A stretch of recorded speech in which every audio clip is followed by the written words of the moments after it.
বাড়িওয়ালার মেয়েকে ছাদে বিরক্ত করার অভিযোগে আমাকে বাসা ছেড়ে দিতে বলা হয়েছে, অথচ আমি জানতামই না যে বাড়িওয়ালার মেয়ে আছে বলে। দরজায় আটা দিয়ে লাগিয়ে রাখা হলদে রঙের কাগজের টুকরোটি হাতে নিয়ে কক্ষে প্রবেশ করলাম। এখানে উঠেছি মাত্র 1.5 মাস চলছে। 3 মাসের ভাড়া অগ্রিম দিয়ে রেখেছি। দিনরাত মিলে যে 7-8 ঘন্টার জন্য বাসায় থাকি তার প্রায় পুরোটা সময় কক্ষেই কেটে যায়। ব্যালকনিতেও বসা হয় কিছুটা সময়। ছাদে তো যাইনি কোনোদিন, জানিও না বাড়িওয়ালার সন্তানাদি কতজন। অথচ ওনারই মেয়েকে বিরক্ত করার অভিযোগ বাসা ছাড়ার নোটিশ আসলো। বিস্ময়কর ব্যাপার বটে। ঘড়ির কাঁটা তখন রাত 10টা। বাড়িওয়ালা 4 তলা থাকেন, আমি 3য় তলায়। ভাবলাম সরাসরি কথা বলে বিষয়টি পরিষ্কার করে আসা দরকার। দরজার সামনে দাঁড়িয়ে কলিং বেল চাপলাম, কোনো সাড়া শব্দ নেই। 14-15 সেকেন্ড বিরতি দিয়ে আবারও চাপলাম। ভিতর থেকে শব্দ আসছে, দরজা খুলছে কেউ। পাঞ্জাবির বোতামগুলো লাগানো আছে কিনা দেখে নিলাম এক নজর। হ্যাঁ, সব কিছু ঠিকই আছে। মাঝবয়সী একজন মহিলা দরজা খুলে দিলেন। আমি মুখে কিছুটা হাসি নিয়ে সহিশুদ্ধভাবে সালাম দিলাম, আসসালামু আলাইকুম। সালাম শুনে উনি চোখগুলো বড় বড় করে প্রথমে তাকালেন আমার দিকে, এরপর পেছন থেকে কি যেন দেখলেন, পরে আবার আমার মাথা থেকে পা পর্যন্ত দেখলেন। আপাদমস্তক দর্শন বলতে যা বোঝায়। এরপর বললেন, নমস্কার। কাকে চাই? বললাম, এটা তো সাদিক সাহেবের বাসা, তাই না? হ্যাঁ, এটা সাদিক সাহেবের বাসা। আমি 3য় তলার ভাড়ায় থাকি। ওনার সাথে জরুরি কিছু কথা ছিল। আছেন ভিতরে? আপনি একটু দাঁড়ান। জি আচ্ছা।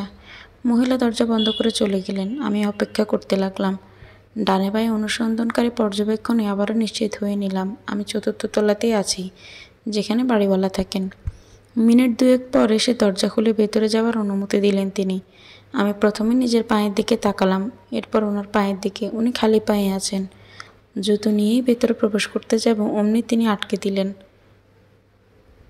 গল্পটা বুঝতে পেরে জুতো জোড়া খুলে ভেতরে প্রবেশ করলাম। এবার উনি দরজা লাগিয়ে আমার দিকে এগিয়ে আসলেন। বললেন, সাহেব বলেছেন আপনাকে এখানে অপেক্ষা করতে, উনি খেয়ে আসছেন। আমি সোফায় বসতে বসতে বললাম, আপনি কি বলেছেন আমার কথা? জি বলেছি। আচ্ছা ঠিক আছে। তখন খুব কম মানুষের বাসা বাড়িতে টেলিভিশনে দেখা মিলে, যেমন আমাদের গ্রামের কথাই বলি, গোটা গ্রামে একটিমাত্র টেলিভিশন, তাও আবার চেয়ারম্যানের বাড়িতে।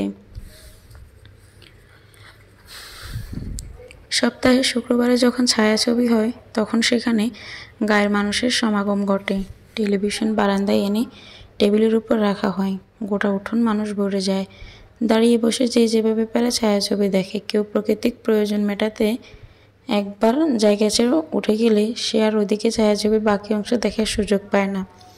আমি নিজের চশমার কাঁচগুলো ভালো করে একবার পরিষ্কার করে নিলাম। ততক্ষণে সাদিক সাহেব আসলেন। লুঙ্গি পরে আছেন উনি, গায়ে পাতলা গেঞ্জি, কাঁধে গামছা। ওনাকে দেখে আমাদের গায়ের জমশেদ চাচার কথা মনে পড়ে গেল। মনে হচ্ছিল সাদিক সাহেব যেন জমশেদ চাচার জেরক্স কপি। আমি সোফা ছেড়ে উঠে দাঁড়াতে দাঁড়াতে ওনাকে সম্বোধন করে বললাম, আসসালামু আলাইকুম। ওয়ালাইকুম আসসালাম। বসুন বসুন। আমি দাঁড়িয়ে রইলাম। উনি আমার বিপরীত দিকে সোফায় বসলেন। এবার আমিও বসলাম। চোখ দুটো বন্ধ করে টুথপিক দিয়ে দাঁতে আটকে যাওয়া কিছু একটা বের করে আনার ব্যর্থ চেষ্টা করলেন। এরপর বিরক্ত হয়ে সেটা সামনের টেবিলের উপর রেখে দিয়ে বললেন, তা কী মনে করে আমার বাসায়? 1.5 মাস হয়ে গেল আপনার। আমি বাসা করেছি আজ প্রায় 10 বছর। আপনার মতো ভাড়াটে আমি আর একজনও দেখিনি। কথাগুলো বলার সময় উনি হাসছিলেন। ওনার মেয়েকে বিরক্ত করার পর এভাবে হেসে কথা বলাটা আমার মনে কৌতূহল সৃষ্টি করলো, যদিও আমি বিরক্ত করিনি। ওই নোটিশের নিরিখে বললাম, আর কি? তাহলে কি উনি এসবের কিছুই জানেন না? প্রশ্ন জাগলো মনে। বললাম, আসলে আমিও এত ভালোবাসা আর পাইনি। প্রায় 5 বছর যাবত এই শহরে আছি। সময় হয় না আপনার সাথে কথা বলার, তাই আসা। ভালো করেছেন। খেয়েছেন রাতে? জি খেয়েছি। তা কী করছেন এখন? চাকরির জন্য চেষ্টা করছি। বাড়িতে বাবা মা আছেন? জি আছেন। তা কী খাবেন বলুন, চা খেতে পারি? অবশ্য, যদি লেবু চা হয়। আপনি লেবু চা পছন্দ করেন? জি, এটা ভালো লাগে আমার কাছে। আমিও তো লেবু চা পছন্দ করি। এই বলে উনি সোফা ছেড়ে উঠে দাঁড়ালেন। বললেন, আপনি বসুন, আমি আসছি। আমি বসে থাকলাম, ভাবতে লাগলাম, ওই কাজটা তাহলে কে করলো? কে আমার দরজায় কাগজ লাগিয়েছিল? কে ফাজলামো করলো না তো? ঘরটা বেশ গোছালো। দেয়ালে অনিন্দ কিছু পেন্টিং শোভা পাচ্ছে। মনে হলো সৌন্দর্য বর্ধনের জন্য কিনে লাগানো হয়েছে। আমি চারিদিক দেখছিলাম, এমন সময় সাদিক সাহেব চলে আসলেন। সোফায় বসতে বসতে বলতে লাগলেন, আমার স্ত্রী অসুস্থ, ঘুমিয়ে আছে। মেয়েটা সব কাজ একা সামলাতে পারে না, অভ্যেস নেই। এজন্য মহল্লার একজন মহিলা আছেন, 3 দিন ধরে ওকে সহায়তা করে। একটু বসুন, চা আসছে। বললাম, ওই হিন্দু মহিলাটি? হ্যাঁ, বেচারা সন্তানাদি নেই, তার স্বামীও অসুস্থ, যখন যেখানে কাজ পায় করে। এমনিতেও সবসময় যে যেভাবে পারে সহায়তা করে, তবে সে খুব আত্মমর্যাদা সম্পন্ন মহিলা। কেউ সাহায্য করলেই নিতে চায় না, কাজ করে খেতে পছন্দ করে, বলে কাজে লজ্জা নেই। বললাম, কিছু মনে করবেন না, আপনার পরিবার সম্বন্ধে আমার তেমন ধারণা নেই, সুযোগই হয়নি আসলে আপনার সাথে বসার, এসব নিয়ে কথা বলার। আমার কথায় উনি মুচকি হাসলেন, বললেন, যেমনটি বলেছিলাম, আমার স্ত্রী অসুস্থ, 3 মেয়ে ও 1 ছেলে আছে। ছেলেটা সবার ছোট, ও গ্রামের বাড়িতে আছে গত 4 মাস ধরে। ছোট মেজো মেয়েটাও সেখানে, বড় মেয়েটা বাসায় আছে। টেলিফোন জানিয়েছে ওদের চলে আসবে শীঘ্রই। বললাম, আপনাদের গ্রামের বাড়ি কোথায়? বৃহত্তর ময়মনসিংহের নেত্রকোনা জেলায়। আমার জেলায় ওনার বাড়ি, আর এটা আমি আজকে জানলাম। উনি আমাকে কিছু জিজ্ঞেস করবেন, তখনই ভিতর কক্ষ থেকে সুরেলা কণ্ঠে ভেসে আসলো, বাবা, চা রেখে গেলাম। এবার এবার সাদিক সাহেব উঠে গিয়ে চা এনে টেবিলে রাখলেন, আমাকে নিতে বললেন। আমি টাটকা গরম চা খেতে পছন্দ করি, অনেকে কিছুটা ঠান্ডা করে তারপরে খান। প্রথম চুমুকেই মনটা ভরে গেল। কত জায়গায় কত রকমের চা খেয়েছি, হিসেব নেই। এমন সুস্বাদু চা ইতিপূর্বে কখনো খাইনি আমি। সাদিক সাহেব কয়েক চুমুক নিয়ে জিজ্ঞেস করলেন, চা কেমন হয়েছে? দারুণ, এর আগে লেবুর এত সুস্বাদু চা আমি আর কখনো খাইনি। আমার কথা শুনে তিনি হাসলেন, তার চোখে মুখে গৌরবের ছাপ স্পষ্ট। তারপর বললেন, আমার মেয়ে চা বানানো শিখেছে তার দাদির কাছ থেকে। আমার মায়ের হাত খুব ভালো ছিল, শুধু চা নয়, উনি সব কিছু রান্নাতেই বেশ পারদর্শী ছিলেন। তা আপনাকে কে রান্না করে দেয়? আমি নিজেই রান্না করি, যদিও বেশিরভাগ সময় বাইরেই খাওয়া দাওয়া করা হয়। আগামী শুক্রবার জুমার নামাজ পড়ে চলে আসবেন, দাওয়াত আপনার, ইনশাল্লাহ। ততক্ষণে চা পুড়িয়ে এসেছে আমার। বললাম, আমাকে উঠতে হবে, শুক্রবারে আবার কথা হবে আপনার সাথে। আর হ্যাঁ, আপনি আমাকে তুমি করেও বলতে পারেন, তাতেই আমি অধিক স্বাচ্ছন্দ্য বোধ করব। উনি আবারও হাসলেন আমার কথায়। আমি চলে আসব, তিনি আমায় পিছু পিছু দরজা পর্যন্ত আসলেন। সিঁড়ি বেয়ে নামতে যাব, তখন বলে উঠলেন, তোমার নামটা যেন কি? আমি একগাল হেসে বললাম, রিয়াদ আহমেদ ভূঁইয়া। আপনি রিয়াদ বলেই ডাকবেন? আচ্ছা, ঠিক আছে। Good night. Good night. শহরে থাকার পেছনে বড় কারণ হলো সাহিত্য চর্চার সুবিধা। ইতিমধ্যে 4টি বই পেরিয়েছে আমার, 5ম বই বের করার তোড়জোড় চলছে। শহরে বিভিন্ন জায়গায় ছড়িয়ে ছিটিয়ে থাকা কবি সাহিত্যিকের পরামর্শ নিতে তাদের কাছে দৌড়ঝাঁপ তো আছেই, সাথে অনেক পরিচিত জন, শুভাকাঙ্ক্ষী আর বন্ধুবান্ধব। তাদের কাছে সারাদিন পড়ে থাকি, কাক ডাকা ভোরে বেরোই, ফিরি রাত 8টা-9টায়, কখনো 10টা-11টাও পার হয়ে যায়। বিছানায় শুয়ে ভাবছি, এটা আবার সাদিক সাহেবের বড় মেয়ের কাজ নয় তো? যদি হয়ও তো সে এটা কেন করবে? নিজেই নিজেকে প্রশ্ন করলাম। বাড়িতে টেলিফোনেও কথা হয় মাঝে মধ্যে, চিঠিও পাঠাই। নতুন ঠিকানায় আসার পর তা জানিয়ে এখনও চিঠি পাঠানো হয়নি। আমি আমার মায়ের কাছে চিঠি লিখি, মাকে উদ্দেশ্য করে লিখি, যদিও তিনি পড়তে জানেন না। পড়ে শোনায় আমার ছোট বোন। তিনি নিজের বাসায় যা বলেন তা আবার লিখেও পাঠায় সে। ঠিক করলাম, কাল সময় করে একটা চিঠি লিখব মায়ের কাছে। রাতে বসে ভাবতে ভাবতে কখন যে চোখ দুটো লেগে গিয়েছিল টেরই পাইনি। পাশের মহল্লাতেই মসজিদ। ফজরে আশেপাশে সবার আগেই মসজিদে মুয়াজ্জিন সাহেবই আজান দেন। তার আজানেই ঘুম ভাঙে আমার। আজও এর ব্যতিক্রম হলো না। সারাদিন বাসায় ফেরা হয় না বলে প্রতিদিন ভোরে গোসল করে বেরিয়ে যাই। গোসল সেরে পাটের তৈরি ব্যাগটা কাঁধে ঝুলিয়ে বেরোতে যাব, তখনই খেয়াল করলাম হলদে রঙের একটি ভাঁজ করা কাগজ মেঝেতে পড়ে আছে। দরজার নিচ দিয়ে বাইরে থেকে কেউ রেখে গেছে এটা। তবে এখন পড়ার সময় নেই, আজান হয়েছে, অনেকক্ষণ হয়ে গেল। যেভাবে ছিল সেভাবেই তুলে ব্যাগে থাকা প্রকাশিত বইয়ের পাণ্ডুলিপির মাঝে রেখে দিলাম সেটা। তড়িঘড়ি করে হন করে ছুটে চললাম মসজিদের দিকে। নামাজ শেষে প্রতিদিন মসজিদের বারান্দায় কিছুক্ষণ বসি আমি। নিজের করা কৃতকর্মের হিসাব মেলানোর চেষ্টা করি, পারি না। পাপ ছাড়া চোখে পড়ে না কিছু। এরপর নিজের লেখাগুলো দেখি, ভুল ত্রুটি খুঁজি, ভাবি যদি আল্লাহ পাক মেধাশক্তি কিছুটা হলেও বাড়িয়ে দেন। তার কাছে এটা আমার সরল মনের কামনা। এবার ব্যাগ থেকে পাণ্ডুলিপিটা বের করলাম। এর ভিতরে হলদে রঙের ভাঁজ করা কাগজটি রেখেছিলাম যে মনে ছিল না। এমনটি আমার সাথে প্রায় ঘটে। কখনো কখনো অতি নিকটে অতীতের কথাও ভুলে যাই। যেখানে অনেক পুরনো অতীত অতি ক্ষুদ্রাতীত ক্ষুদ্র বিষয়ও পুঙ্খানুপুঙ্খ স্মরণে থেকে যায়। ভুলি না। কাগজটি নজরে আসায় মনে পড়ল, পাণ্ডুলিপিটা রেখে বাজগুলো খুলে নিলাম। সেই চেনা হাতের লেখা। না, এটা মসজিদে বসে পড়বো না, বাইরে যাই। বেরিয়ে এলাম। গলির রাস্তার এক পাশে গিয়ে পড়তে লাগলাম। তাতে লেখা, বাবার মুখে শুনলাম আমার চায়ের বেশ প্রশংসা করেছেন, এজন্য ধন্যবাদ। যে কারণে এটি লেখা। এতদিন আমি ভোরের পাখি ছিলাম, বলতে আমার আগে বিল্ডিংয়ে আর কেউ উঠতে পারে না। আপনি আসার পর এটা বদলে গেছে। এখন আপনি আগে উঠান, সকালে ফেরেন রাতে। জানি না কী করেন আপনি, জানতেও চাই না। আমার কাছে আপনার কেমন যেন মনে হচ্ছিল। একবার ছাদেও পর্যন্ত আসেন না, আর আমাদের বাসাতে তো নাই। তাই ভাবলাম আপনাকে একটু উপর নিচ দৌড়ঝাঁপ করানো যাক। কাল দরজায় যা লিখে রেখেছিলাম সেজন্য দুঃখিত, ক্ষমা করবেন। আমি চাইব যেন চিঠির জবাব আসে। রেখে দিবেন। যেখানে থেকে আপনি এটা পেলেন আমি নিয়ে নিব। এতে নামটা না হয় পরে কখনো জানবেন। হাতের লেখাগুলো খুব সুন্দর, বেশ গোছালো। পুরো লেখাটি পড়ে মনে কিছুক্ষণ হাসলাম, বিস্মিতও হলাম। তারপর ভাঁজ করে সেটা পকেটে রেখে পথ চলতে চলতে নিজে বলে উঠলাম, আগে মাকে চিঠি লিখে পাঠাবি আজ, তারপর এর জবাব লিখবি। তাকে লিখবি যাকে এখনো দু চোখে দেখিসনি একবারও।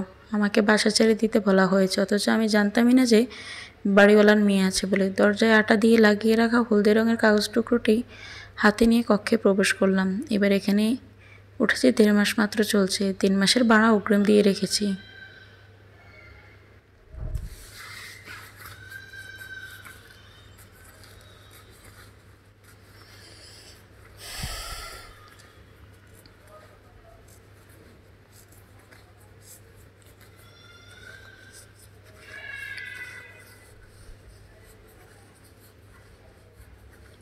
রাতে বাসায় ফিরে অদেখা অপরূপা সেই বাড়িওয়ালার মেয়ের নামে চিঠি লিখতে বসেছি।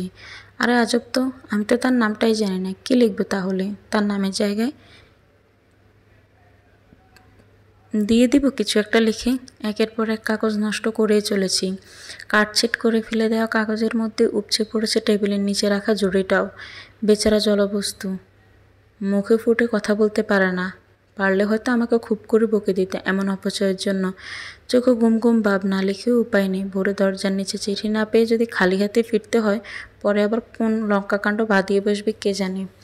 অবশেষে নিজের মনের সাথে এরকম জোর জবরদস্তি করে আবেগ অনুভূতিহীন সাদামাটা বাক্য গাথাগুলি লিখতে শুরু করলাম। হলদে পাখি, আপনি আমার কাছে নিতান্তই একটি কৌতূহল মাত্র, আর আমি কৌতূহল বেয়ে বেড়াতে পছন্দ করি না। তাই এখানেই এর সমাপ্তি টানছি।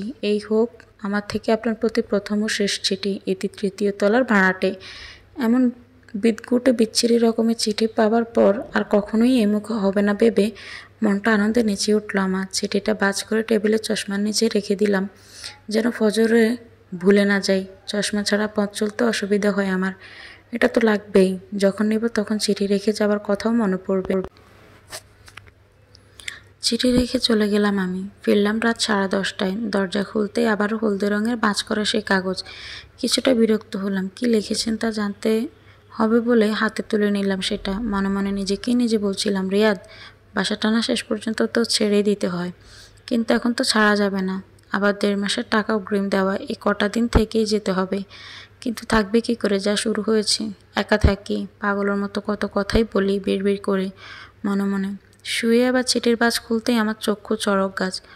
পুরো 1.5 পৃষ্ঠা জুড়ে লিখে রেখেছেন। সাথে ডানে বাঁয়ে উপরে নিচে কী সব লতাপাতা আঁকিবুকি করেছেন। পড়তে লাগলাম। লিখেছেন, এভাবে না লিখলেও পারতেন, তবে এতেই আমি খুশি, অন্তত জবাব তো পেয়েছি। বলেছেন কৌতূহলের কথা। আমাকে নিয়ে যে আপনার কৌতূহল তাই শুধু নয়, আপনাকে নিয়েও আমার অনেক কৌতূহল রয়েছে। আর সেই কৌতূহল থেকেই এর শুরু। জানেন, আমি না ছোটোবেলা থেকেই খুব পারিবারিক শাসনের মধ্যে দিয়ে বেড়ে উঠেছি। বলতে আমার বাবা মা আমাকে সেটুকু স্বাধীনতাই দিয়েছেন, যখন যেটুকু স্বাধীনতা আমার জন্য মঙ্গলজনক ছিল। তারা ভেবেছেন ঘরে কাউকে না জানিয়ে একা গেটের বাইরে যাওয়ার উপর ছিল কঠোর নিষেধাজ্ঞা। একদিন বাসার সামনে হাওয়াই মিঠাই আসলো। ছাদ থেকে সেটা দেখলাম আমি। রাস্তা নীরব থাকায় লোকটি দাঁড়াচ্ছিল না কোথাও। আমারও খুব লোভ হলো হাওয়াই মিঠাই খাবো, তাই তড়িঘড়ি করে ছাদ থেকে নেমে নিজের কক্ষে যাই। আর সেখানে বইয়ের ভেতরে রাখা কদিন আগে মামা দিয়ে যাওয়া 20 টাকার একটি কড়কড়ে নোট দিয়ে দৌড়ে রাস্তায় চলে যাই। মা রান্নাঘরে ছিলেন, বাবা বাসায় ছিলেন না। আমার বাকি 2 বোন খেলায় মগ্ন ছিল। ছোট ভাইটার জন্ম হয়নি তখনও। এরপর যে লোকটাকে পিছন থেকে ডাকতেই লাগলাম, তার আর থামার কোনো লক্ষণ নেই। সে যেন আরও দ্রুত পায়ে এগোচ্ছিল। আমিও নাছোড়বান্দা, হাওয়ায় মিঠাই খাবোই খাবো। দৌড়াতেই লাগলাম। একটা সময় পরে আমি পেছনে আসতে পারছিলাম না আর, রাস্তা ভুলে গেলাম। ততক্ষণে লোকটা আরও দূরে চলে গেল। এজন্য আমি অন্ধকারে আলিয়ার পেছনে ছুটছি। আমি থমকে দাঁড়ালাম, কান্না শুরু করলাম। ফুপিয়ে ফুপিয়ে কাঁদতে লাগলাম। আল্লাহর সহায় ঠিক তখনই বাবা এসে আমার সামনে হাজির। তার এক হাতে বাজারের ব্যাগ, অন্য হাতে ছিল আমাদের জন্য মুখরোচক সব খাবার। সেদিনের পর থেকে আর কখনোই আমি গেটের বাইরে একা যাইনি। ততদিন না সব কিছু বুঝতে শিখেছি, পথে ঘাটে চলতে শিখেছি। দেখুন না কিসব আজগুবি কথা শুরু করে দিলাম। আসলে মনের মধ্যে অনেক কথা জমে আছে জানেন তো, কিন্তু বলার মতো কেউই নেই। আপনি যেন কিছু মনে করবেন না আবার। এর উত্তর পেলে আবারও লিখব। আর যেমনটি বলেছিলেন, আগের চিঠিটাই যদি আপনার শেষ চিঠি হয়ে থাকে তাহলে আর লিখব না আমি। এটি হলদে পাখি। চিঠিটা হৃদয়ে দাগ কেটে গেল আমার। দাগ কাটলো ওনার অতি গোছানো সুন্দর লেখাগুলো। দাগ কাটলো চারপাশে এত সুন্দর করে ফুল লতা পাতা এঁকে দেওয়াটা। কতটা সময় নিয়ে এটি আঁকতে হয়েছে মনের ভেতরে সেই প্রশ্নগুলোই জাগলো। বিস্মিত হলাম কিছুক্ষণ আগে, যা নিতান্তই আঁকিবুকি হিসেবে দেখেছিলাম, এখন তা আমার কাছে একটা শিল্পের মতো মনে হচ্ছে। কাগজে কাপড়ে পিঠায় আঁকিবুকি করাটাও একটা দুর্দান্ত শিল্প, যা বাঙালি নারীদের হাতে নিপুণ ছোঁয়ায় অনিন্দ্যপ্রান্তর হয়ে ফুটে ওঠে। এই শিল্প আর 20 টাকার নোটের বিষয়ে দুটি কথা না বললেই নয়। আমাদের স্বাধীন বাংলাদেশের প্রথম নিজস্ব কাগজে মুদ্রা চালু হয় 1972 খ্রিস্টাব্দের 4 মার্চ। সেটি ছিল একটি 1 টাকার নোট, যাতে বাংলাদেশের মানচিত্র খচিয়েছিল। যেদিন এই নোট দেশ বাজারে ছড়ায় সেদিনই বাংলাদেশে কারেন্সিকে টাকা হিসেবে ঘোষণা করা হয়। ওই নোটটি ছাপা হয় ইন্ডিয়ান সিকিউরিটি প্রিন্টিং প্রেসে, এবং এর দ্বিতীয় সিরিজ নোট মুদ্রণ করা হয় যুক্তরাষ্ট্র থেকে। এবং এতে ডিজাইন অ্যাডভাইজারি কমিউনিটির সদস্যদের একজন ছিলেন আমাদের বৃহত্তর ময়মনসিংহের কৃতি সন্তান শিল্পাচার্য জয়নুল আবেদিন। অন্যান্যরা ছিলেন পটুয়া কামরুল হাসান, কেজি মোস্তফা, শিল্পী কাইয়ুম চৌধুরী ও শিক্ষাবিদ নীলিমা ইব্রাহিম। আর 20 টাকার নোট প্রথম বাজারে আসে 1979 খ্রিস্টাব্দে 20 আগস্ট। এবার আমি নিজেকে অপরাধী ভাবতে লাগলাম ওই ধরনের বিদঘুটে 2.5 লাইনের একটি চিঠি লেখার জন্য। কিন্তু আমার চোখে ততক্ষণ রাজ্যের ঘুম এসে হাজির। এখনই না ঘুমালে বিদ্রোহ শুরু হয়ে যাবে। পরিণামে আমাকে ভুগতে হবে মাইগ্রেনের ব্যথায়। যতগুলো কারণে মাইগ্রেন হয় তার অন্যতম একটি কারণ হলো অনিয়মিত ঘুম। তাই চটজলদি এক টুকরো কাগজ নিয়ে তাতে লিখলাম, হলদে পাখি, কথাগুলো খাঁচায় বন্দি রাখবেন না, আর মুক্ত করে দিন। উঠতে পারার জন্য 3য় তলায় বিশাল এক গগন রয়েছে, যা সীমাহীন। ইতি হলদে চিঠির প্রাপক। জানি চিঠিটা পড়ার পর প্রচণ্ড রকম হাসবেন উনি। হলো তাই। পরের দিন বৃহস্পতিবার ছিল। পরের চিঠিতে তার বর্ণনাও পেলাম। লিখেছেন, আজকের দিনটি দারুণভাবে শুরু হয়েছিল আমার। চিঠি পড়ে হাসতে হাসতে পেট ব্যথা হয়ে গিয়েছিল একদম। তথাপি বারবার পড়েছিলাম। কি লিখেছেন আপনি? ও হ্যাঁ, কথাগুলো খাঁচায় বন্দি রাখবেন না, আর মুক্তি দিন। উঠতে পারার জন্য 3য় তলার বিশাল এক গগন রয়েছে, যা সীমাহীন। সব কিছুই ঠিক ছিল, তবে সবচেয়ে মজার ছিল 3য় তলার বিশাল এক গগন রয়েছে। এই সীমাহীন কথাটি বেশ সুন্দরভাবে বলেন তো আপনি। যাক, আমার কথাগুলো এবার সেই সীমাহীন আকাশে মুক্ত মনে উঠতে পারবে তাহলে। আচ্ছা, একটা অনুরোধ করব, রাখবেন? অবশ্য ততক্ষণে আপনি আমার চিঠিটা পড়বেন। ততক্ষণে মোটামুটি সব আয়োজন শেষ হয়ে যাবে। তবুও বলছি, আপনার প্রিয় খাবারের মধ্যে কী কী আছে? বিশেষ করে ভাতের সাথে কী কী খেতে অধিক পছন্দ করেন আর জানতে পারি? আমি অপেক্ষায় থাকব। জানাতে ভুলবেন না যেন। এটি হলদে পাখি। আসলে যখন আমি চিঠিটা পড়েছিলাম তখন রাত প্রায় 11:30। কাল জুমার পরেই ওনাদের বাসায় দাওয়াত। এখন অযথাই নিজের পছন্দের খাবার তালিকা জানিয়ে লিখলে সেটা হবে এক ধরনের অবিচার। তার উপর সাদিক সাহেবের স্ত্রী অসুস্থ। উনি সুস্থ থাকলেও না একটা কথা ছিল। সব কিছু বিবেচনা নিয়ে লিখলাম। হলদে পাখি, আমি জানি না কি লিখি আর তা কেমন হয়, তবে আমি মন থেকে যা আসে তাই লিখি। আপনার ভালো লেগেছে সেটা আপনার দৃষ্টিভঙ্গির বিষয়। আর যদি গভীরের কথা বলি, তা হলো হঠাৎ করেই চিঠি আদান প্রদানের মাধ্যমে জমে থাকা ভাবগুলোর বিনিময়ে মূলত আপনাকে উল্লসিত করে তুলেছে, আনন্দ দিচ্ছে। হয়তো প্রকৃতি ভালো লাগার কারণ সেটাই। আমার লেখার ধরন নয়। আর হ্যাঁ, আমার প্রিয় খাবার তালিকায় উল্লেখযোগ্য তেমন কিছুই নেই। উদ্বিগ্ন হবেন না, এতে সীমাহীন গগন। পরের দিন বাইরে কোথাও গেলাম না আর। গোসল করলাম বেলা 11:30টার দিকে। তারপর ব্যালকনিতে বসে পাণ্ডুলিপিটা নেড়েচেড়ে দেখতে লাগলাম। তখনই মাথায় দুষ্টু বুদ্ধি চেপে বসলো। বাজার থেকে লুকিয়ে কিনে এনে রাখা হুঁকোটা বের করলাম। না, নেশা করার মতলবে নয়। অনেককে দেখিয়ে এটা টানেন, কৃষক থেকে শুরু করে এমনকি কুতেক কবি সাহিত্যিকরা। চুরুট বিড়ির চেয়ে নাকি এতে নেশা হয় বেশি। আমি তো নেশা করি না, তো আনলাম কেন? কারণ আমার বহুদিনের শখ ব্যালকনিতে চেয়ারে হেলান দিয়ে বসবো আমি, তারপর সামনের টেবিলের উপরে রাখবো লেখালেখি সরঞ্জামে দিই, তার পাশে পাণ্ডুলিপি। এরপর খালি হুঁকোয় পানি ভরে মনের সুখে টানবো। আর বুদবুদ শব্দে চারপাশে একটা সাহিত্য আবহাওয়া তৈরি হবে। তখন মাঝে মাঝে আর চোখে পাণ্ডুলিপির দিকে তাকাবো, আর সামনে কল্পনায় শিশির বেশ নিজেকে কাছুমাছু হয়ে বসে থাকতে দেখে গম্ভীর স্বরে গুরুর মতো বলবো, বাছা, লেখালেখি যেন তেন কোনো বিষয় নহে। ইহা এক মহা তপস্যার বিষয়। তপস্যা করো, যেই বাবা সেই কাজ। খাটের নিচে রাখা হুঁকোর ব্যাগটা হাতে নিয়ে ব্যালকনির দিকে পা বাড়ালাম। এমন সময় কি কলিং বেল চাপলো। বেখেয়ালি মন সেটা হাত থেকে রাখতে ভুলে গেল।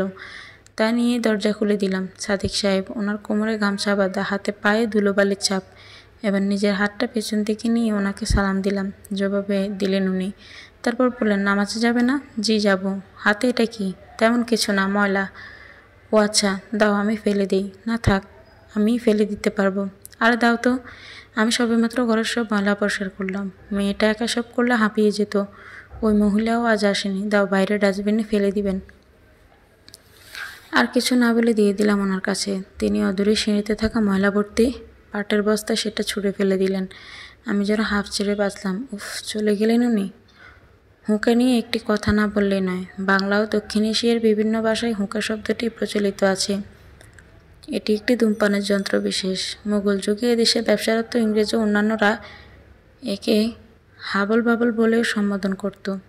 এখন এর দেখা তেমন মেলে না। এরপরেও তথাকথিত মাজারের এসব সংঘর্ষিত ভবঘুরে সন্ন্যাসী ফকিরদের আসরে এর দেখা মেলে। তবে হ্যাঁ, ধূমপান সেটা যেই করুক আর যে যন্ত্রের দ্বারাই করুক না কেন, ধূমপানীয় ক্ষতি অনিবার্য। এ থেকে সকলেই বিরত থাকা বাঞ্ছনীয়। ততক্ষণে আজান হয়ে গেছে। আমি অপেক্ষা করছিলাম সাদিক সাহেবের জন্য। ভাবছিলাম তিনি হয়তো আমাকে ডেকে নিয়ে বেরোবেন না। তিনি আসলেন না, হয়তো ব্যস্ত আছেন। অপেক্ষা না করে এবার বেরিয়ে পড়লাম। শুয়ে শুয়ে মানুষ মসজিদে যাচ্ছে। কারোর হাতে পিতলের জগ, তো কারোর হাতে কলসি। কেউ বা কাঁচের বোতল নিয়ে যাচ্ছেন। এসবের ভেতরে পানি। এগুলো মসজিদের সামনে সারি বেঁধে রেখে দেওয়া হয়। নামাজের পর মুসল্লিরা তাতে ফু দিয়ে যায়। এই পানিকে পড়া পানি ও উদতার পানিও বলতে শোনা যায়। নামাজের পর শরীরটা নিস্তেজ হয়ে এলো। মসজিদে বসে কয়েকবার হেলে পড়েছিলাম জিমুতে জিমুতে। বিছানায় পিঠ ঠেকাতে কখন যে ঘুমিয়ে পড়লাম টেরও পাইনি। কলিং বেলের আওয়াজে ঘুম ভেঙে গেল। সাদিক সাহেব নিশ্চয়ই। হ্যাঁ, তিনি আমাকে ডাকতে এসেছিলেন। হাত মুখ ধুয়ে নিলাম। চোখ মুখ ফুলে গেছে কিছুটা। পাঞ্জাবি পরে চুলগুলো আঁচড়ে আয়নার সামনে নিজেকেই নিজে ঘুরে ফিরে দেখে নিলাম কেমন লাগছে। হাজার হোক দাওয়াত খেতে যাচ্ছি বলে কথা। দরজার সামনে গিয়ে কলিং বেলে চাপার কয়েক সেকেন্ডের মধ্যেই দরজা খুলে দেওয়া হলো। এ কি? একে তো কখনো দেখিনি। 8-10 বছর বয়সী একটা ছেলে। চেহারাটা মাশাআল্লাহ বেশ মায়াবী। তাতেও সালাম দিলাম। আসসালামু আলাইকুম। ওয়ালাইকুম সালাম। আপনি সে? কার কথা বলছো বলো তো? বাবা বললেন মেহমানের কথা। হ্যাঁ, আমি সে। চলো ভেতরে। সাদিক সাহেবের বাকি ছেলেমেয়েরা গ্রাম থেকে চলে এসেছে তাহলে। বললাম, তোমার নাম কি?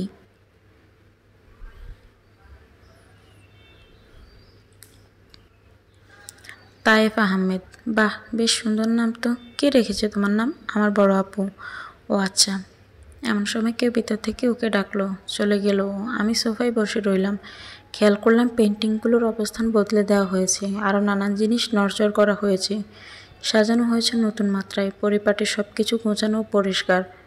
এমনটি সচরাচর দেখা যায় না। সবাই পরিষ্কার পরিচ্ছন্ন থাকেন না, কিন্তু এভাবে সবসময় থাকা দরকার। কিছুক্ষণ পর সাদিক সাহেব আসলেন, সাথে তায়েফও। ও ওর বা হাত দিয়ে সাদিক সাহেবের ডান হাতে তর্জনী আঙুলটি মুষ্টি করে ধরে রেখেছেন।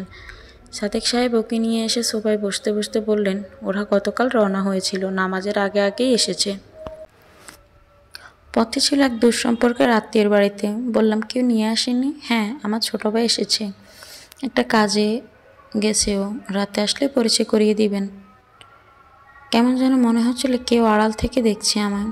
যেখানে বসেছি তার ঠিক বরাবর পেছনের দিকে একটি কক্ষ আছে। সেদিকে তাকাতে যাব অমনি তাইফ ওর বাবার আঙুল ছেড়ে বলে উঠল, আপু, দেখে ফেলেছি তোমাকে, দেখে ফেলেছি। এ বলতে বলতে কক্ষের দিকে দৌড়ে গেল ও। আমি এবার সাদিক সাহেবের দিকে তাকিয়ে অনেকটা জোর করেই মুচকি হাসার চেষ্টা করলাম। উনিও হাসলেন। এমন ভাব করলাম যেন কিছুই হয়নি, অথচ ভেতরে ভেতরে কৌতূহলের অন্ত নেই। ভাবছি, কে ছিল এটা? তাইফের বড় বড় বোন, ওই হলদে পাখি, নাকি অন্য কেউ? বাহারে সব খাবার টেবিলে সাজানো হয়েছে। খাসি, গরু আর মুরগির গোস্তের তরকারির বাটিগুলো যেন উপচে পড়ছে। রান্না করা হয়েছে মাছ, সবজি ও ডালও। আরে বাহ, পায়েসও আছে দেখছি। আমার বেশ পছন্দের খাবার এটা। তবে সবচেয়ে নজর কেড়েছে টেবিলের ঠিক মাঝখানে রাখা বালিশ মিষ্টিগুলো। আহা, নেত্রকোনার গয়নানাথ ঘোষের ছানা, ময়দা আর চিনি উপাদানের অনবদ্য সৃষ্টিতে তৈরি ঐতিহ্যবাহী বালিশ মিষ্টির জগৎজুড়ে খ্যাতি রয়েছে। এর নাম শুনলে যেখানে আমার জিভে পানি চলে আসে, সেখানে তো এখন সামনেই রাখা আছে। জিভের পানি সামলাতে পারছিলাম না। সাদিক সাহেবকে বললাম, আরে বাহ, বালিশ মিষ্টি দেখছি। কি করে আনা হলো এত দূর থেকে? তিনি একগাল হেসে বললেন, হাঁড়িতে করে আনা হয়েছে। অনেকদিন হয় নেত্রকোনায় যাওয়া হয় না, আর গেলে বালিশ মিষ্টি না খেয়ে আসা হয় না। খুব পছন্দ করি আমি। আমাদের পরিবারের সবার কাছে এই মিষ্টি খুব পছন্দের। তো বসে না থেকে শুরু করা যাক নাকি? সাদিক সাহেব খাবার শুরু করতে তাক দিলেন। উনিও বসেছেন। আপাতত মনে হচ্ছে না আর কেউ বসবে বলে। তথাপি বিষয়টি নিশ্চিত হয়ে নিতে জিজ্ঞেস করলাম, আমরাই কেবল? আর কেউ কি বসবেন না? না, ওরা আরও পরে খাবে। নাস্তা করেছে এসে। তুমি শুরু করতে পারো। হাঁসের গোস্তের কথা বলতে তো ভুলেই গিয়েছিলাম। এতগুলো প্রিয় খাবার একসাথে সামনে থাকায় কোনটা রেখে কোনটার কথা বলবো বুঝে উঠতে পারছি না আসলে। অনেকেই হাঁসের গোস্ত খেতে পারেন না, কারণ এর তরকারিতে একটা আলাদা গন্ধ থেকে যায়, যা সকলে সহ্য করতে পারে না। তবে সেভাবে রান্না করা গেলে এর জবাব নেই। অসাধারণ স্বাদ। আমার মা খুব ভালো রান্না করতে পারেন এটা। বাড়িতে আমাদের পরিবারের কেবল আমি হাঁসের গোস্ত খেতে পছন্দ করি। এত সব মুখরোচক খাবারের গন্ধে যেন হুঁশ নেই।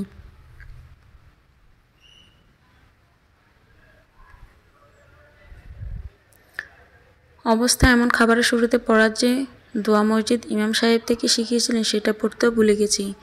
খাওয়ার মাঝে কিছুক্ষণ পর পর আঙুল আর হাতের তালু চেটে পুটে খেতে হচ্ছে অতিরিক্ত মশলা ও ঝোলের কারণে। সাদিক সাহেব বিষয়টা লক্ষ্য করলেন। বললেন, রান্না কেমন হয়েছে? আমি মুরগির রানে কামড় বসাচ্ছিলাম তখন। খাবার মাঝে কথা বলা পছন্দ করি না। প্রশ্নের জবাব দিতে তড়িঘড়ি করে চিবিয়ে মুখজব্য কিছুটা খালি করে নিয়ে বললাম, লাজবাব, দারুণ হয়েছে। বলেছিলাম না তোমাকে আমার মায়ের রান্নার হাতের কথা কোনো জবাব ছিল না? ওনার কথায় কিছুটা অবাক হলাম।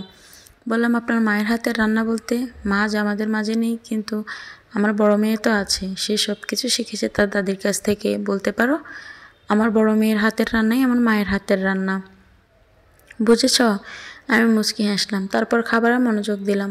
অত্যন্ত ভোজন রসিক মানুষ আমি। নিজে লিখে লিখির বাইরে ঘুম আর খাওয়া আমার বেশ পছন্দের। এসবে বিঘ্ন ঘটলে দিন দুনিয়া যেন উলটপালট হয়ে যায়। খাচ্ছি তো খাচ্ছি, খেয়েই চলেছি।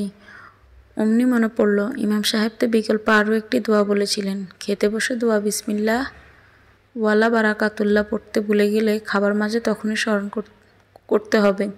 তখন বিসমিল্লাহ আল্লাহু ও আখিরাহু পড়ে নিতে বিড়বিড় করে সেটা পড়ে নিলাম এবার। এতক্ষণে মনে হলো খাবার যেন পূর্ণতা পেল।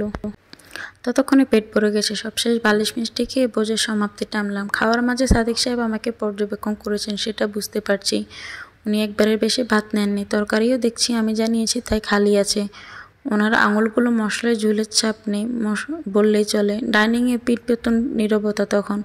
এমন সময় সাদিক সাহেব জগ থেকে গ্লাসে পানি নিলেন। কলকল শব্দে নীরবতা ভেঙে গেল। পানি পান শেষে আমার ধারণাকে বাস্তব রূপ দিলেন তিনি। বলতে লাগলেন, আমার বাবা খুব মিশুক মানুষ ছিলেন। উনি মেহমানের খুব কদর করতেন। বলতেন, মেহমান হলো মেজবানের জন্য আল্লাহর তরফ থেকে রহমত স্বরূপ। বাড়িতে কখনো মেহমান আসলে নাকি নারাজ হতে নেই, এমনকি কোনো রকম নারাজিও প্রকাশ করতে নেই। সারা বছর আমাদের ঘরে মেহমান আসা যাওয়া লেগেই থাকতো, দেখেছি। এসবে বাবা কোনোদিন নারাজ হননি, আনন্দের সাথে মেহমানদারি করেছেন। আমাদেরকেও সেই শিক্ষাই দিয়েছেন। আল্লাহর কৃপায় এখন আমার যথেষ্ট অর্থ সম্পদ রয়েছে, যদিও এর সিংহভাগই পৈতৃক সূত্রে পাওয়া। আজ পর্যন্ত কম মেহমানদারি করিনি।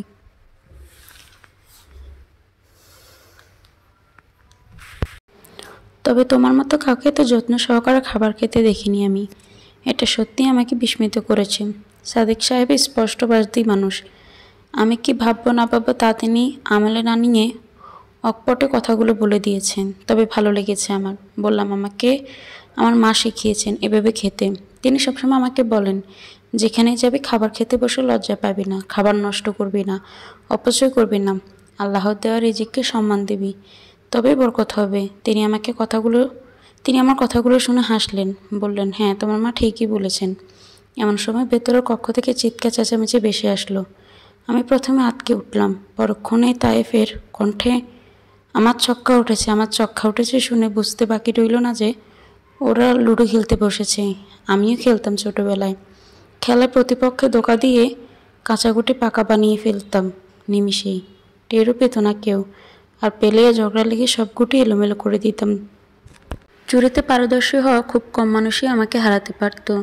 এক কথায় লুডো খেলার ওস্তাদ ছিলাম, চোরও বটে। সাদিক সাহেব ওদের কক্ষের দিকে উঠে যেতে চাইলেন। আমি থামিয়ে দিলাম, বললাম, আমাকে একটু বেরোতে হবে, চলে যাব। আর একটু বসে যাও না হয়। আর কিছু বললাম না, মুচকি হেসে মাথা নেড়ে সায় দিলাম ওনার কথায়। বললেন, তুমি ড্রয়িং রুমে গিয়ে বসো, আমি এদিকটা দেখে আসছি। জি আচ্ছা। ফিরে গেল ড্রয়িং রুমে। সোফায় বসে আছি, মনে শান্তি নেই। নিদারুণ অস্বস্তি কাজ করছে।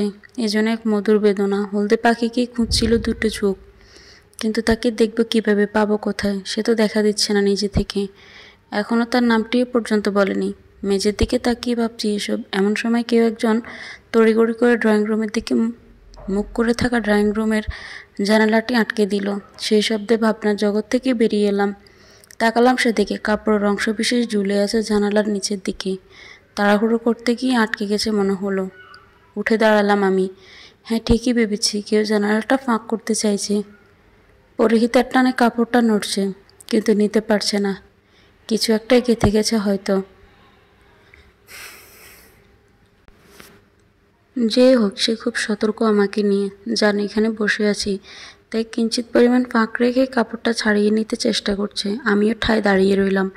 মনে মনে প্রতিজ্ঞা করলাম, যাই হয়ে যাক, নড়ছি না আজ। মিনিট দুয়েক কেটে গেল এভাবে।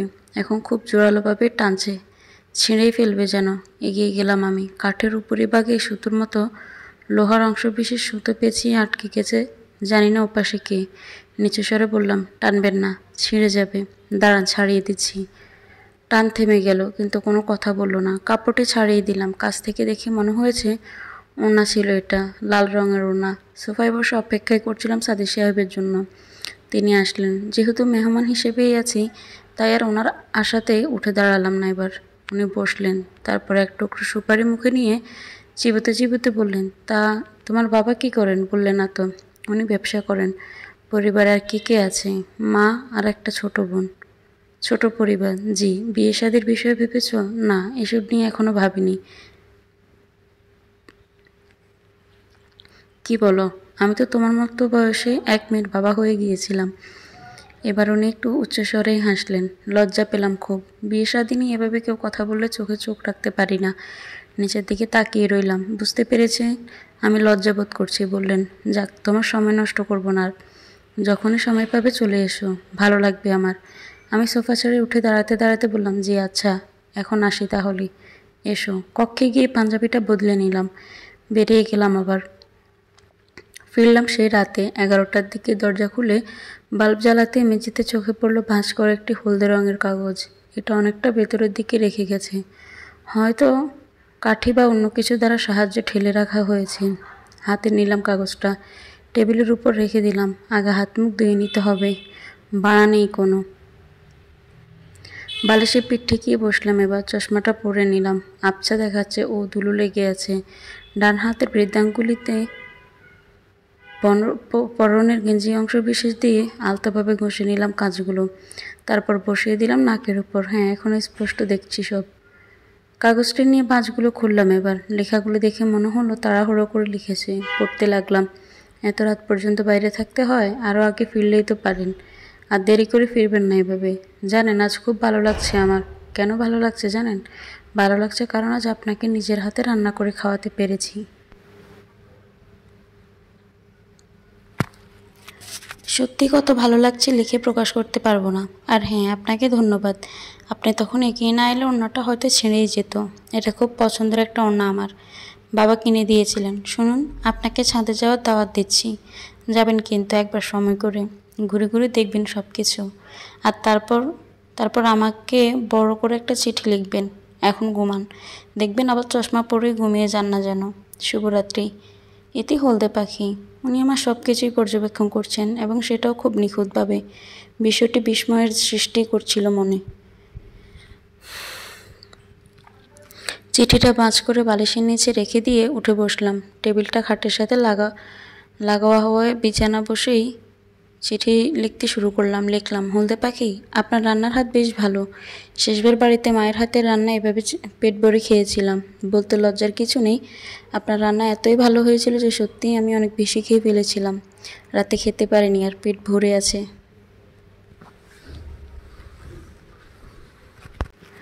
হ্যাঁ, ছাদে যাব একবার। শুধু একবার নয়, বহুবার যাব। এটা টানছে আমাকে।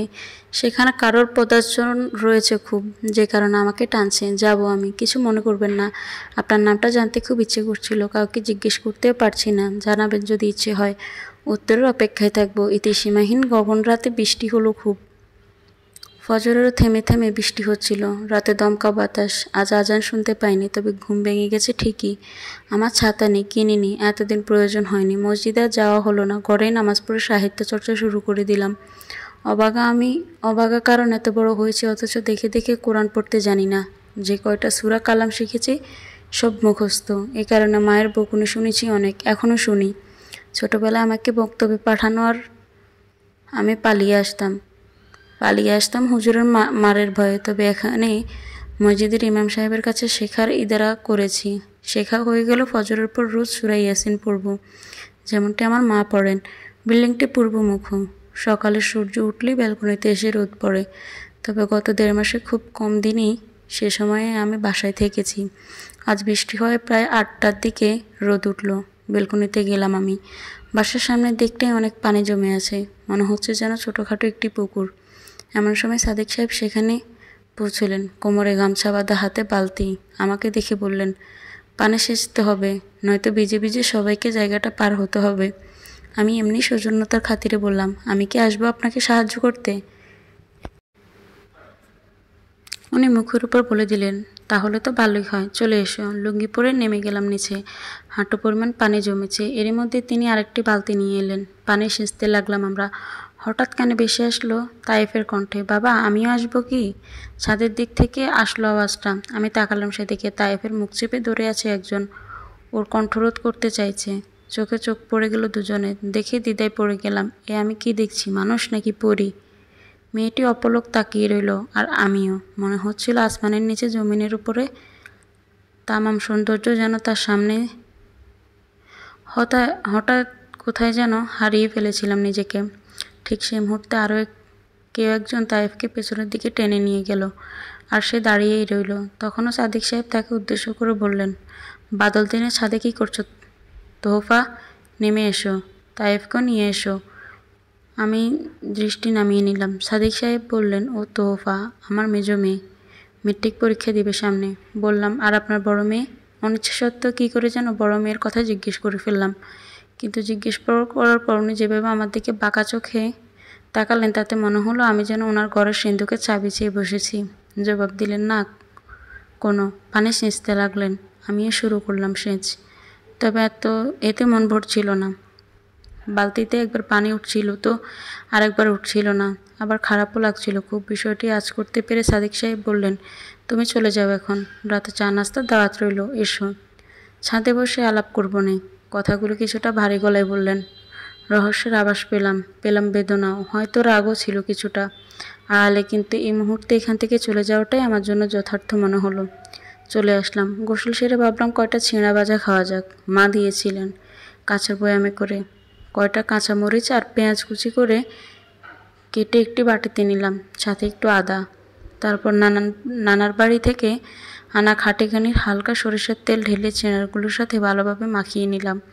এরপর কসকো সাবান দিয়ে হাত ধুয়ে নিলাম, যা সহজে হাত থেকে পেঁয়াজের গন্ধ দূরীভূত করে দিল। পিতলের চামচ দিয়ে কিছুক্ষণ পর পর ছেঁড়া ভাজা মুখে নিচ্ছি আর পাণ্ডুলিপির চোখ বোলাচ্ছি।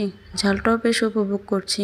আমার গভীর মনোযোগে বিঘ্নতা ঘটিয়ে কেউ দরজার টকটক শব্দ করলো। পরক্ষণেই মনে প্রশ্ন জাগলো, কী ব্যাপার? কনেক ব্রেন থাকতে এভাবে কেউ নক করবে কেন? তাকালাম দরজার দিকে। হলদে রঙের ভাঁজ করা কাগজ রেখে গেছে কেউ। নিয়ে এসে ভাঁজ খুলে পড়তে লাগলাম। দুঃখিত আজকের ঘটনার জন্য, তবে এর চেয়ে ভয়াবহ কিছু আশঙ্কা নিয়ে দুশ্চিন্তায় ডুবে আছি আমি, যে কারণে এখনই চিঠি লিখতে হলো। এটুকু পড়ার পর নড়ে চড়ে বসলাম আমি। পাণ্ডুলিপিটা টেবিলে রেখে দিলাম, যা আমার হতেই ছিল। আবারও পড়তে লাগলাম। আপনি যখন বাবার সাথে ড্রয়িং রুমে বসে কথা বলছিলেন, তখন বিপরীত দিকের কক্ষের দরজায় আমার মেজ বোন তোহফা দাঁড়িয়েছিল। আমি জানতাম ও তাইফের সাথে চোর পুলিশ খেলছে, কিন্তু পরে বিষয়টি বুঝতে পারি। ও আপনাকে কাছ থেকে দেখতেই সেখানে গিয়েছিল এবং দেখছিল আপনার সামনের দিকে একটি পেন্টিং ছিল, যা গ্লাস সমেত বাধাই করা। এটা মূলত আমি এখানে সরিয়ে রেখেছিলাম। এটা একটা কৌশল ছিল, কিন্তু এর সদ্ব্যবহার করলো ও। আমি ছাদে যেতে চাইনি, তোপার পিড়াপিড়িতে যেতে হয়েছিল। আর ও যখন যেখানে সেখানে আপনাকে দেখছিল, তখনই তাইফের এটা করে বসে। ও পানিতে নামতে চাচ্ছিল। যাক, বাদ দিন এসব। একটি অনুরোধ করব আপনাকে, আশা করি রাখবেন। আমি জানি আপনি আমার অনুরোধ ফেলবেন না, এটুকু বিশ্বাস আছে। আর যে বিশ্বাসের জোর থেকেই বলছি, দয়া করে আপনি যত তাড়াতাড়ি সম্ভব আমাদের এখান থেকে চলে যান, অনেক দূরে কোথাও চলে যান। এতেই সকলের জন্য মঙ্গল হবে হয়তো। আমাকে ক্ষমা করে দিবেন এভাবে বলার জন্য। অবশ্য কেন বলেছি তা বোঝার ক্ষমতা আপনার আছে, আর সেজন্যই বলছি। এটি তানহা।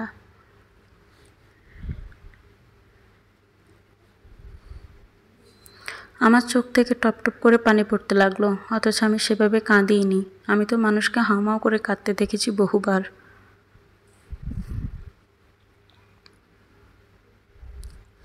বিলাপার মাতম করেও কাঁদে মানুষ, সেটাই তো কান্না। চোখ দিয়ে যখন পানি পড়ে, আমি তো চুপচাপ বসে আছি। আমি তো সেভাবে কাঁদিনি। তাহলে যে চোখ থেকে পানি পড়ছে এভাবে কেন? পুরুষ মানুষের কান্না বুঝি এমনই হয়? এভাবেও বুঝি কাঁদা যায়? হৃৎপিণ্ডের স্পন্দন যেন থেমে আসছে। এমন হচ্ছে কেন আমার, যাকে আজ অবধি কখনো দেখিনি, যার সাথে মুখোমুখি কথোপকথন হয়নি, তার বিষাদে এত বিষক্রিয়া কেন হচ্ছে হৃদয়ে? চিঠিটা রেখে দিলাম পাশে। টেবিলে থাকা গ্লাসের জগ থেকে পানি নিয়ে পান করলাম। মনে হয়েছিল কিছুটা স্বস্তি মিলবে, মিলেনি। পানিতে গলা ভিজেছে, অন্তর নয়। যে আগুন দৃশ্যমান তা তো নেভানোর প্রয়াস করা যায়, কিন্তু দেখা যায় না। তা নিভাই কী করে? কখন যে ঘুমিয়ে পড়েছিলাম মনে নেই। কলিং বেলের শব্দে ঘুম ভাঙল। চোখ কচলাতে কচলাতে বিছানা ছেড়ে গিয়ে দরজা খুললাম। তাইফ এসেছে, হাতে থালা, ডেকে রাখা হয়েছে কিছু। বললাম, কী ব্যাপার তাইফ, তুমি হাতে কি? ছোট হলে ও খুব মিষ্টি করে কথা বলে, বাচনভঙ্গিও ভালো। যথাযথ পারিবারিক শিক্ষা পেলে এ বয়সে বাচ্চারা যেমন হয় আর কি। বলল, হাতে গরম লাগছে খুব। আমি ওর হাত থেকে থালাটা নিলাম, বললাম, ভেতরে এসো। থালাটা টেবিলে রেখে চেয়ারে বসতে বললাম ওকে। আমিও বসলাম বিছানায়। বললাম, তা কে নিয়ে এসেছ? খিচুড়ি, বুনা খিচুড়ি, সাথে হাঁসের গোস্ত। তা কে রান্না করলো? মেজো আপু। ও আচ্ছা, তাহলে তোমার মেজো আপু খিচুড়ি রান্না করে পাঠিয়েছেন? ভালো। তুমি খেয়েছো? জি খেয়েছি। খাবার মতো তেমন কিছু ছিল না কক্ষে ওকে দেওয়ার। কলা ছিল এক হালি। বললাম, কলা খাবে? ও হাসলো। দুটো কলা এনে দিলাম। খুব যত্ন সহকারে কলাগুলো খেলো। এরপর উঠে দাঁড়ালো। বললাম, বসো, আরও কিছুক্ষণ। না, চলে যাব। আচ্ছা। ওকে দরজা পর্যন্ত এগিয়ে দিয়ে এলাম। বিছানায় বসে ভাবছি, খিচুড়িটা খাবো নাকি খাবো না। খিদেও পেয়েছে খুব। খেয়ে নিতে মন্দ কি? খেলাম। তেমন না হলেও একেবারেই যে খারাপ তা নয়। এশার নামাজ শেষে গলির মোড়ে দেখা হয়ে গেল সাদিক সাহেবের সাথে। এখানে একটি দোকান, টেলিভিশন রয়েছে, আছে ভিসিআরও। যখনই এর সামনে দিয়ে আসা যাওয়া করি, তখনই কানে ভেসে আসে সিনেমার ডিসুম ডিসুম আওয়াজ। সেই ফজর থেকে রাত 11টা অবধি ভিড় জমেই থাকে। এখানে যাদের নিয়মিত দেখি, এদের কাউকে জুমার নামাজ ছাড়া আর কখনো মসজিদের সীমানায় যেতে দেখিনি। আমার মসজিদে যাওয়ার নিয়মিত দেখি, তাদের কাউকে প্রয়োজন ছাড়া এর দ্বারে কাছেও দেখি না। এই এক অদ্ভুত অদৃশ্য দেয়াল। সাদিক সাহেব চোখের ইশারায় আমায় অপেক্ষা করতে বললেন। এক ভদ্রলোকের সাথে কথা বলতে থাকায় এমনটি করলেন তিনি। ওনাদের থেকে আমার দূরত্ব 3-4 ফিটের। চুপচাপ দাঁড়িয়ে আছি। ভদ্রলোক এক পর্যায়ে সাদিক সাহেবকে উদ্দেশ্য করে বললেন, তবে যাই বলুন না কেন, আপনার বড় মেয়েকে আমার ছেলে বউ বানাতে পারলে নিজেকে ভাগ্যবান মনে করতাম। যাক, আপনার যেমন খুশি। সাদিক সাহেব বরাবরের মতোই হাসলেন। মুচকি হাসিতে দারুণ দেখায় ওনাকে। বললেন, আমি আমার মেয়ের জন্য পাত্র পেয়ে গেছি। দোয়া করি আপনার ছেলের জন্য যেন ভালো কোনো মেয়ে পান। এবার তাহলে আসি, আবার কথা হবে অন্য কোনো সময়। জি আচ্ছা। ভদ্রলোক চলে গেলেন। সাদিক সাহেব আর আমি বাসার দিকে রওনা হলাম। উনি আগে আগে, আমি পাশে থেকে ওনার কিছুটা পিছু পিছু হাঁটছি। ভদ্রলোকের কথাগুলো দারুণভাবে আহত হলাম। তার মানে উনি তানহাকে পুত্রবধূ হিসেবে চেয়েছিলেন। সাদিক সাহেব রাজি হননি। আবার উনি বলেছিলেন যে পাত্র নাকি পেয়ে গেছেন। কার কথা বলেছিলেন, কাকে পেয়েছেন? প্রশ্নগুলো ঘুরপাক খেতে লাগলো মনে। আমাকে এভাবে চুপচাপ হয়ে চলতে দেখে সাদিক সাহেব বললেন, কি ব্যাপার, শরীর ঠিক আছে তো? জি ঠিক আছে। ডিনার করেছ? না। রান্না? না। তাহলে খাবে কি? বাসায় গিয়ে রান্না করব। বিয়ের জন্য হয় তোহফা নয় তানহাকে এভাবে কেন চাইতে বললেন, তা ভাবতে গিয়ে কিছুক্ষণ পর চুপ করে রইলাম। আমার নীরবতায় সাদিক সাহেব যেন কিছুটা বিরক্ত হলেন। তিনি এগিয়ে এসে কিছু বলতে চেয়ে বললেন না। মনে হলো খুব জোর করে নিজেকে সংযত করলেন। এরপর হাতে থাকা চায়ের কাপটি ট্রেতে রেখে বললেন, কি এত ভাবছ? হ্যাঁ, নাকি কোনো সিদ্ধান্ত নিতে পারছো না? ভাবছি আপনাকে কথাটা কিভাবে বলবো। কেন, কি এমন কথা রয়েছে যা আমাকে বলার আগে এত ভাবতে হচ্ছে তোমাকে? বলো, কি বলতে চাও? অভয় দিচ্ছেন? ধরে না তাই দিচ্ছি। এবার বলো শুনি। আমি আসলে তোহফা বা তানহা দুজনে কাউকে বিয়ে করার প্রতিশ্রুতি দিতে পারবো না, যতক্ষণ না মায়ের সাথে এই বিষয়ে কথা হয়। আমি তো স্রেফ একটা কথা জিজ্ঞেস করলাম। এখানে প্রতিশ্রুতির কথা আসছে কেন? দেখুন, কোনো বাবা তার মেয়েকে নিয়ে আর যাই হোক অন্তত এই বিষয়ে কোনো কথার কথা বলবে না। আপনি সরাসরি না বললে ঘুরিয়ে বলতে চাইছেন। এই যা। তিনি আমার কথাগুলো শুনে একটি দীর্ঘশ্বাস ফেললেন। তারপর এগিয়ে এসে দুহাতে আমার কাঁধ চেপে ধরে চোখে চোখ রেখে বললেন, আমি এমন একটি হীরের টুকরো কেন হাতছাড়া করব, যার চাকরি না থাকা সত্ত্বেও পথে ঘাটে অসহায় মানুষদের দুহাত ভরে দান করে যায়? কেন তাকে হাতছাড়া করব যে অসহায় কোনো বৃদ্ধ যাত্রী নিয়ে উপরে উঠতে কষ্ট হচ্ছে দেখে তার রিক্সা ঠেলে উঠিয়ে দিতে সাহায্য করে? কেন তাকে হাতছাড়া করব যে একজন টকবকে যুবক হয়ে রোজ ফজরের আরামের ঘুম ত্যাগ করে মসজিদে যেতে অলসতা করে না? কেন তাকে হাতছাড়া করব যার মাঝে রয়েছে সামাজিক, ধর্মীয় মূল্যবোধ সহ অসাধারণ এক ব্যক্তিত্ব? আমি কি তাকে হাতছাড়া করব শুধুমাত্র তার একটি চাকরি নিয়ে বলেই? এতটাও নির্বোধ নই। আমি বাবা। তোমার কাছে আমার যে মেয়েকেই বিয়ে দিই না কেন, আমি তাকে নিয়ে নিশ্চিন্ত থাকবো এটা ভেবে সে কেবল একজন যোগ্য স্বামীর কাছেই নয়, একজন ভালো মনের মানুষের কাছেও রয়েছে। কথাগুলো বলে তিনি এবার দম নিলেন। তাকিয়ে রইলাম চোখে চোখ রেখে। এরপর বললেন, এখন বলো তুমি কাকে চাইবে? সাদিক সাহেবকে আমি সাধারণত একজন মানুষ ভাবতাম। তিনি মাটির দিকে চেয়ে পথ চলেন, দিন দুনিয়ার তেমন খবর রাখেন না।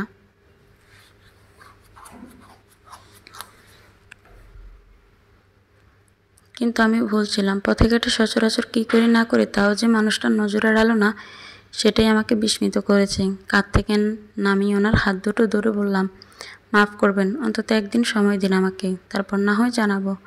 উনি রাজি হয়ে গেলেন। বললেন, ঠিক আছে, যেমনটি তুমি চাও। তবে হ্যাঁ, আমি কিন্তু তোমার থেকে ইতিবাচক জবাবের আশায় থাকবো, নিরাশ করো না। কক্ষের দরজা খুলে দেখি মেঝেতে তিনটি ভাঁজ করা কাগজ পড়ে আছে। দুটো হলদে রঙের কাগজ, একটি সাদা। হাতে তুলে নিলাম কাগজ সেগুলো। টেবিলের উপর রেখে উত্তর দিকে খোলা জানালা দুটো বন্ধ করে নিলাম। বৃষ্টি হতে দমকা বাতাসের সাথে পানি আসে, তাই ঠিক তখনই লোডশেডিং। টেবিলের নিচে থাকা হারিকেনটি নিয়ে তাতে আগুন ধরালাম। এরপর প্রথমে একটি হলদে কাগজের ভাঁজ খুলে পড়তে শুরু করলাম।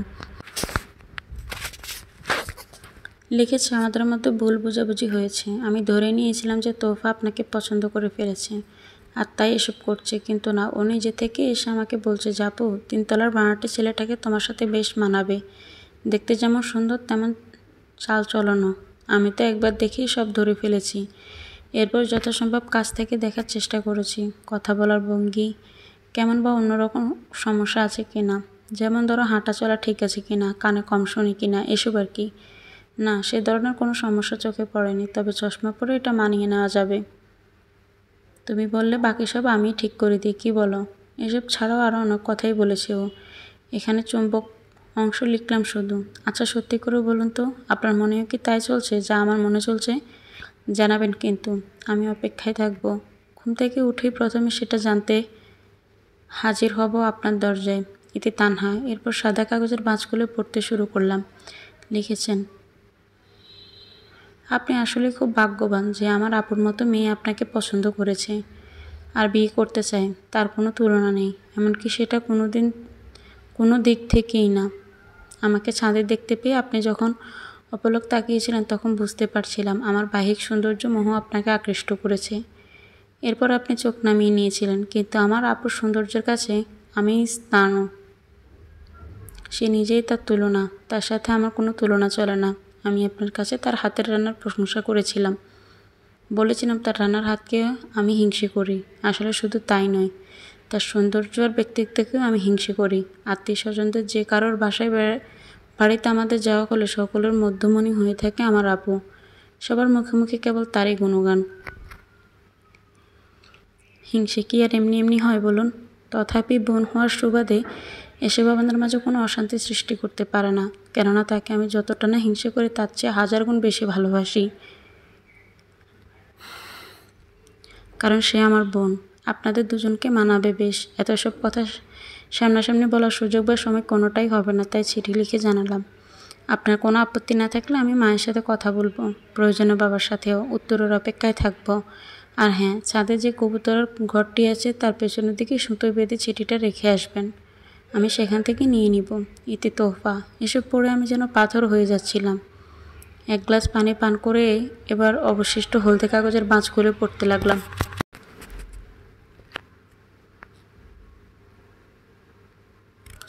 লিখেছে, আমার অসতর্কতার কারণে একটু অসুবিধা হয়ে গেছে। চিঠিটা দিয়ে যখন বালিশের নিচে থাকা ডায়েরিটা নিতে আসলাম তখন তা সেখানে ছিল না। ঠিক কখন থেকে একটা সেখানে ছিল না তাও বলতে পারছি না। ভয় পেয়ে গিয়েছিলাম খুব। বাবা কিংবা মায়ের হাতে চলে যায়নি আবার। অনেক খোঁজাখুঁজির পর সেটা তোফার কক্ষে পেলাম। তাতে আপনাকে নিয়ে আমার অনেক কথাই লেখা ছিল। তোফা সব পড়ে নিয়েছে, আর ওকে নিয়ে যে ভয় ছিল তাও প্রমাণ পেলাম। ওর কক্ষের জুড়ির মাঝে অনেকগুলো কাগজ দেখে সন্দেহ জাগে মনে। তারপর সেগুলো একে একে নিয়ে দেখতে থাকি। তোফা ছোট্ট অবুঝ মনে আপনাকে জায়গা দিয়ে ফেলেছে। এত কম সময়ে এমনটি হয়ে যাবে তা ভাবিনি, কিন্তু তাই হয়েছে। ও নিজেই যখন আপনাকে পছন্দ করলো আর পরে আমার ডায়েরি দেখে নিল, তখনই আমার কাছে ছুটে আসে আর আমাকে এসব বলে যা আমি অন্য চিঠিতে আপনাকে লিখেছি। আমি আসলে এখন ঠিক কী করবো বুঝে উঠতে পারছি না। আপনিই বলুন কী করা উচিত আমার। ইতি তানহা। 3টে চিঠি পড়ার পর সব কিছু আমার সামনে স্পষ্ট হয়ে গেল। তোহফা। তানহা ছোট হলেও আমাকে নিয়ে লেখা ওর বোনের সব মনের কথা জানতে পারার পর সে নিজের মনের আকাঙ্ক্ষা জলাঞ্জলি দিতে কাল বিলম্ব করেনি। সে তানহাকে হিংসে করে ঠিক, কিন্তু ভালোবাসে। যে ভালোবাসার কাছে হিংসেটা আসলে কিছুই নয়। তানহাও দারুণভাবে আহত সব জানার পর। সে তার বোনের চোখের পানি সহ্য করতে পারবে না। সে নিরুপায়, তবে সে জানে আমি তাকে ভালোবাসি। অবশ্য যদিও তা কখনো সেভাবে বলা হয়ে ওঠেনি, বলতে পারেনি। সাদিক সাহেব আমার প্রতি সন্তুষ্ট। তিনি তোহফা কিংবা তানহা যে কোনো একজনকে আমার কাছে বিয়ে দিতে চান। ওনার চাওয়াটা দোষের নয়। বাবা হিসেবে তিনি তা চাইতেই পারেন, কিন্তু আমি যে ওনার থেকে একদিনের সময় নিলাম নিজের সিদ্ধান্ত জানাবো বলে, তার কি হবে? আগামীকাল দিন শেষে উনি যখন বুক ভরা আশা নিয়ে আমার থেকে সুখবর জানতে চাইবেন, তখন আমি আমার প্রতি থাকা দু বোনের কার ভালোবাসাকে বলিদান দিব, কার অনুভূতিগুলোকে গলা টিপে হত্যা করব আমি। যখন যে কোনো একজনকে চাইলেন সাদিক সাহেব হাসি মুখে বিয়ে দিতে রাজি হয়ে যাবেন। তানহাকে আমি ভালোবাসি। ওকে চাইলে আর বিয়ে হয়ে গেল ও কি করে তোহফার সামনে দাঁড়াবে? যদিও তোহফা আড়ালে নিজের চোখের পানি ফেলবে, কিন্তু তানহা তো সব জানে। ভেতর থেকে নিজের বোনের কষ্টগুলো কি ওকে খুঁড়ে খুঁড়ে খাবে না?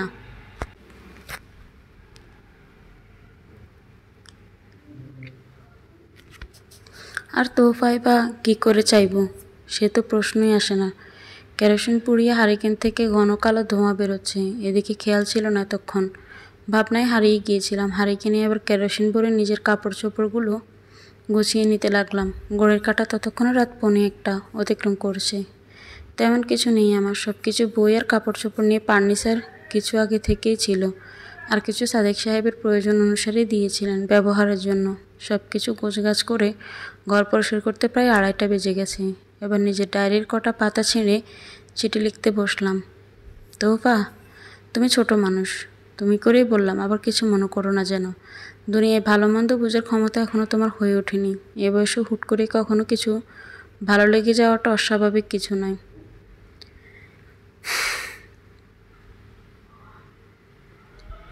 তবে তোমার নিজেকে নিয়ন্ত্রণ করতে শিখতে হবে, ধৈর্য ধরতে জানতে হবে। এ বয়সে নেওয়া একটি ভুল সিদ্ধান্ত সারা জীবনের দুঃখের কারণ হয়ে দাঁড়াতে পারে।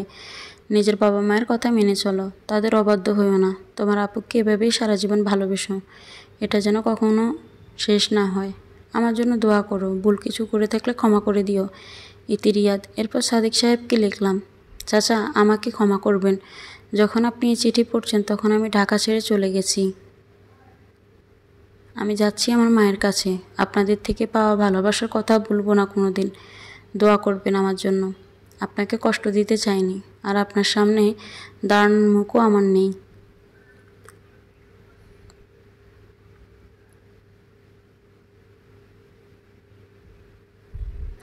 চাচিকে আমার সালাম জানাবেন, নিজের যত্ন নেবেন। এতে আপনার স্নেহধন্য রিয়াদ। তানহাকে কী ভাষায় লিখবে বুঝে উঠতে পারছিলাম না। চিঠির শব্দচরণ কেমন হবে তাতে করে পড়তে সময় হৃদয়ে কিছুটা হলেও স্বস্তি মিলবে। লিখতে শুরু করলাম, তানহা, জানি খুব রাগ হবে আমার প্রস্থানে, ভেঙে পড়বে, ক্ষতবিক্ষত হবে তোমার হৃদয়। এতদিন কাছে থেকেও আপনি সম্বোধন করতে চিঠি লিখেছি, অথচ আজ যখন তোমাকে তুমি করে লিখছি তখন আমি তোমার থেকে বহুদূর চলে যাচ্ছি। তোমার বাবা বলেছিলেন তোফা বা তোমার থেকে কাকে বিয়ে করতে চাইবো আমি। একবার মুখ ফুটে বললেই হয়তো সারা জীবনের জন্য তোমাকে আমার চোখের আলো করে পেয়ে যেতাম।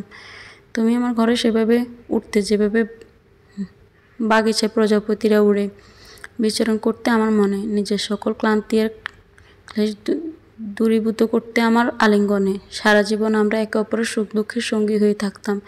কিন্তু এত সব হওয়ার সুযোগ থাকা সত্ত্বেও আমি চাইনি একজন আদর্শ বড় বোন তার ছোট বোনের কাছে সারা জীবনের জন্য ছোট আর নিচু হয়ে যাক। তোমাকে লেখা এটাই আমার জীবনের শেষ চিঠি। তোমার হলদে রঙের চিঠিগুলো আমার বুকে ক্ষণে ক্ষণে প্রেমের যে ঝড় তুলত, আস্থা বেদনায় প্লাবনের রূপ নিয়েছে। জানি না কতদিন এই দুঃসহ স্মৃতি নিয়ে বাঁচতে পারবো। নিজের যত্ন নিও, বাবা মাকে কখনো কষ্ট দিও না, আমায় ক্ষমা করে দিও। চিঠিগুলো সব পড়িয়ে দিও, না হয় এগুলো তোমাকে ভেতর থেকে পুড়ে ছারখার করে দিবে। ভালোবাসা নিও, যেভাবে তুমি নিতে চাও। আল্লাহ হাফিজ। ইতি রিহাদ। তোফাকে লেখা চিঠিটা ছাদে ওর বলে দেওয়া জায়গায় রেখে এলাম। বাইরে বৃষ্টি হচ্ছে, সাথে দমকা বাতাস, ক্ষণে ক্ষণে বিদ্যুৎ চমকাচ্ছে। মনে হচ্ছিল আজ যেন আমার সাথে আকাশটাও হৃদয় ভাঙল। বইগুলো পলিথিনে পেঁচিয়ে পাটের ব্যাগে নিলাম। কাপড়গুলো ভিজলে ভিজে যাক, অসুবিধা নেই। বেরিয়ে পড়লাম বাসা থেকে।